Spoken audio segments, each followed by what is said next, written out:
Welcome to all of you in Sankalpa Education Pratham classes. I am Sachin Patil, delivered lecture on derivative. In previous lecture, we think about the rate. What is the rate? That means the one quantity is changes, you will get the corresponding change in another quantity, and this is nothing but a rate. Rate is nothing but a y2 minus y1 divided by x2 minus x1, and you will get the approximate value, or rate is nothing but a slope of the line, slope of the straight line. Now we are going with what is the derivative, what is the concept of derivative. For this purpose, we first of all take the 2 points a and b, and from this point you will getting the chord, and the slope of that chord is nothing but a rate, and it is a f of x plus h minus f of x divided by h.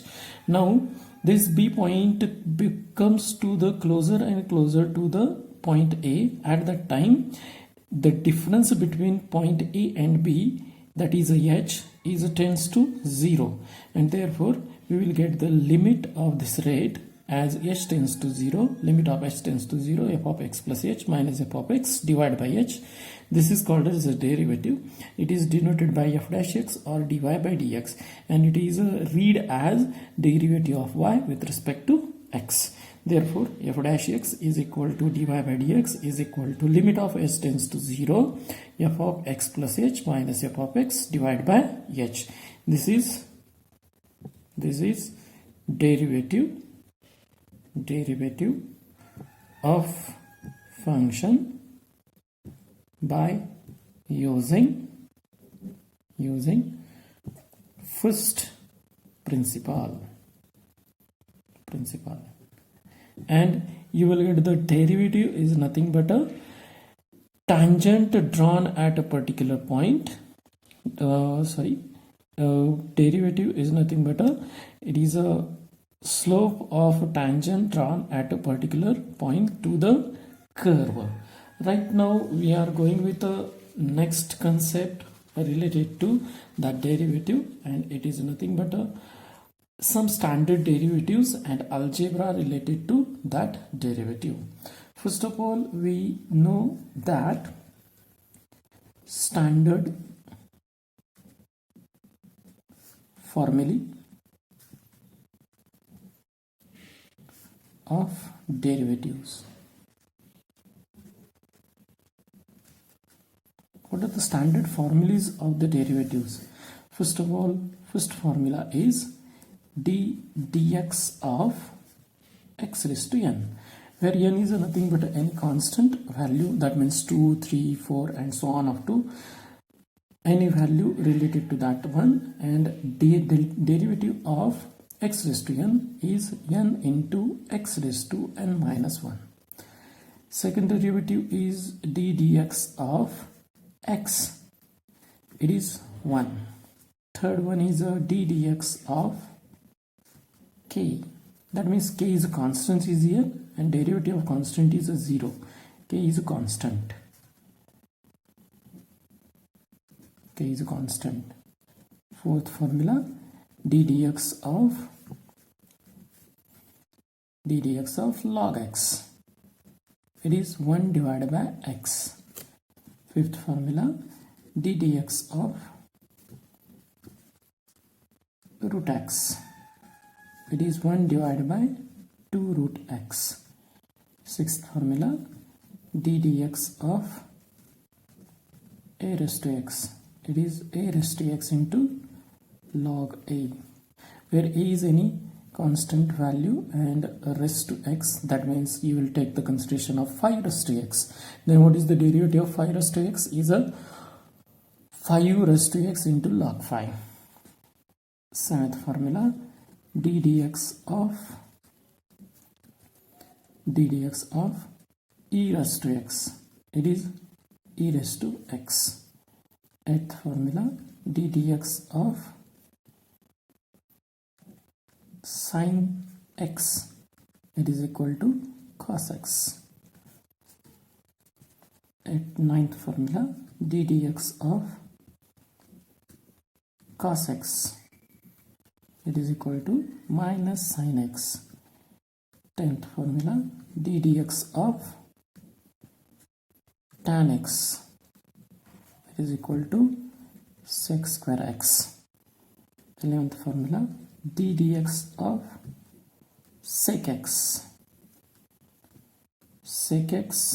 into tan x. 12th formula, d dx of cosec x. That is a cosec x, minus cosec x into cot x. 13th, d dx of cot x. That is minus cosec square x. Those are the first standard formulas related to derivative, and those are the basic formulas which are proved by using first principle.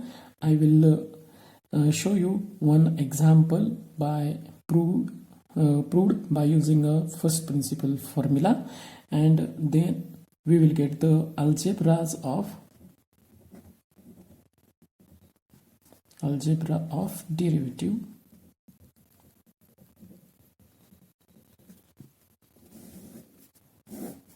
First algebra is d dx of k into u is equal to k into du by dx, where k is a constant and u is a function. What does it mean? When one constant and function are there, then first of all constant is take outside from the derivative and take the derivative of that function. K is a constant and u is the function, therefore you will take the derivative of u with respect to x, and k is the constant, take outside from the derivative. d dx of u plus v, that means u and v are two functions and addition of those functions, and you will take the derivative of that addition. Then first of all we take the derivative du by dx and take the derivative dv by dx and add it. This is the algebra related to that one. Third one is a d dx of u minus v. You will get the du by dx, that means derivative of first function, minus dv by dx, that means derivative of second function. Fourth one is d dx of u into v. That means the two functions are multiply to each other. At that time we will take the consideration of u as it is and take the derivative of v, plus v as it is, take the derivative of u. As per remembering this formula, I am considered this is the first function and this is the second function. U is the first function and v is the second function. Then first function take as it is and take the derivative of second function, plus second function take as it is and take the derivative of first function. That is your algebra related to multiplication. The fifth formula is d dx of u divided by v. d dx of u divided by v. In this you will take the v into du by dx minus u into dv by dx divided by v square. What does it mean? It is a numerator, u is a numerator and v is a denominator. U is a numerator and v is a denominator.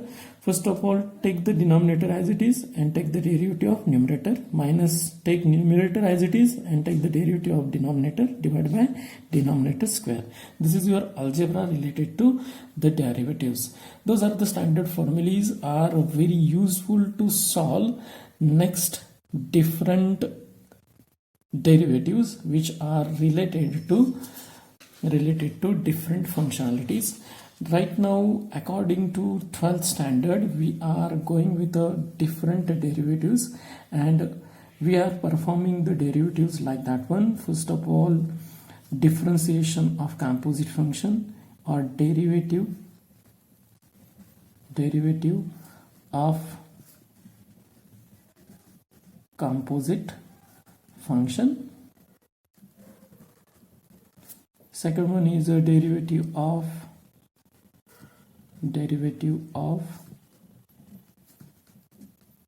inverse trigonometry.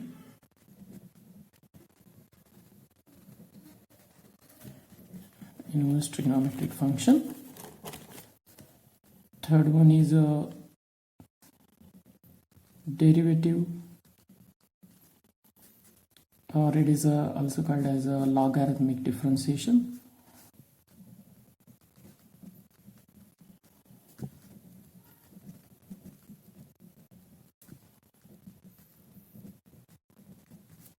Fourth one is a derivative of implicit function.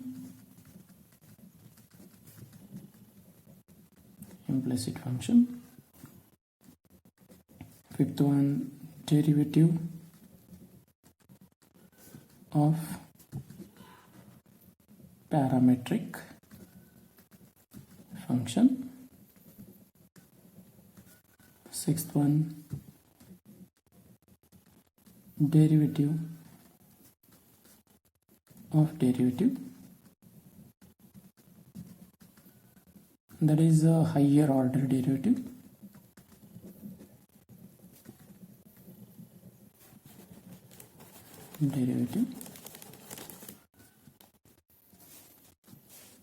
And then we are moving with the applications of derivative. What is the composite function? What is the inverse trigonometric function? What is the logarithmic function? What is the implicit function, parametric function, and so on? So you are going with different lectures, and then in those lectures we are performing the what is the composite function and what is the inverse trigonometry, and how to calculate the derivatives of those different functions. It is performed by using simple methods and some tactics related to that one.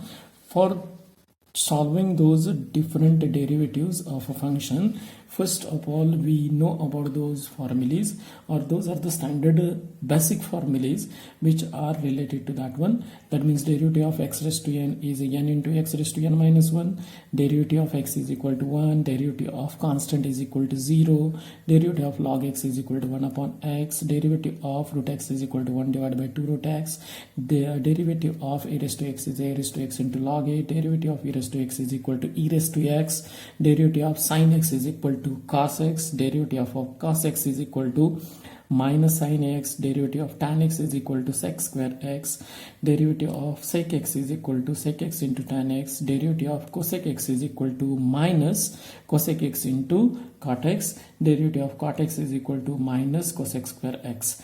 Those are the basic formulas which are related to that one. First of all, we are going with one proof of any one formula from that differentiation by using a first principle. I am carried out below that one.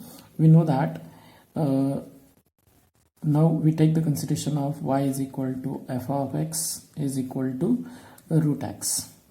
Root x be the function, which is a function related to this function has the derivative is 1 divided by 2 root x. Now we are considered the f of x plus h. That means you replace the x by x plus h. That means you will get the x plus square root of x plus h. Now by using first principle f dash x is nothing but dy by dx has the formula. That means the derivative of y with respect to x has the formula limit of h tends to 0 f of x plus h minus f of x divided by h. Now what is the f of x plus h? It is nothing but a root x plus h. And what is f of x? It is a root x. Put inside the limit of h tends to 0 root x plus h minus root x divided by h. Right now we know about the how to calculate the limit is done by using three methods, that is a direct method, second one is a factorization method, third one is a rationalization method.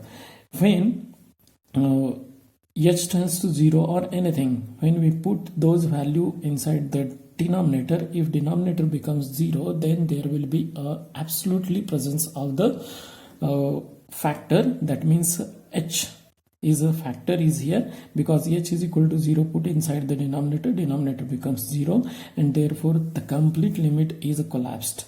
For this purpose, first of all, we find out that a factor and cancel out from numerator and denominator. By using here, you will get the roots, and therefore you will first of all rationalize it by using its complex conjugate factor. Complex conjugate of that numerator is nothing but a root x plus h minus root x. What I say?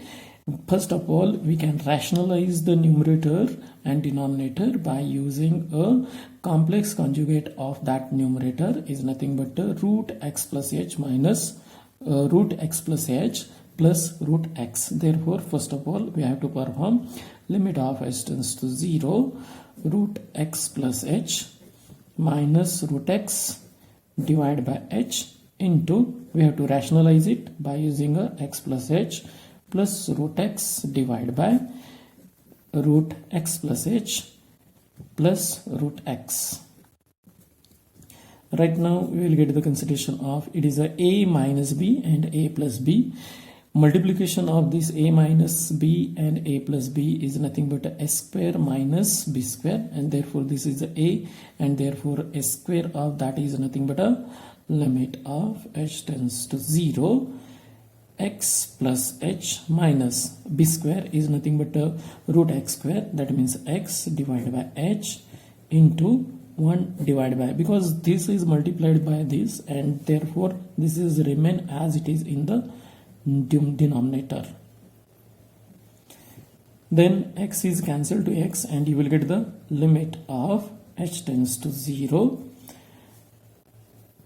h divided by h into 1 divided by square root of x plus h minus plus square root of x.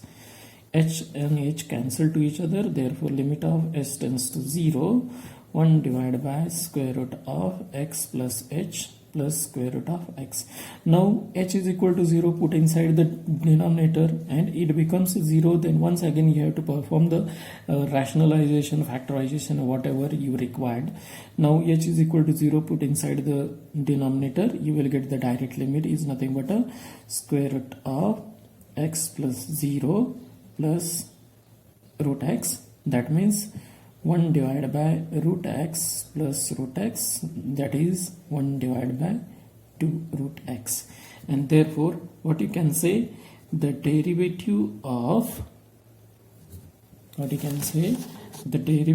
of root x is equal to 1 divided by 2 root x. Similarly, you can perform all the derivatives related to that one, like that one. First of all, we have to take the consideration of y is equal to f of x is equal to root x, and therefore f of x plus h is equal to square root of x plus h. Similarly, you can perform here when we take the log x as a f of x, then you will get the consideration of f of x plus h is equal to log x plus h, and putting inside the first principle you can perform the derivatives of those standard formulas by using a first principle. That's your consideration related to derivatives, and inside this lecture we perform the standard formulas, algebra of derivative, and by using the first principle you can perform one derivative, and you can perform different derivatives inside the lecture series as a composite function, an inverse trigonometric function, logarithmic differentiation, implicit function, parametric function, the higher order derivatives, and then you can perform the applications of derivatives. If you like this lecture, please subscribe this channel and go through different lectures related to derivative thoroughly. Thank you.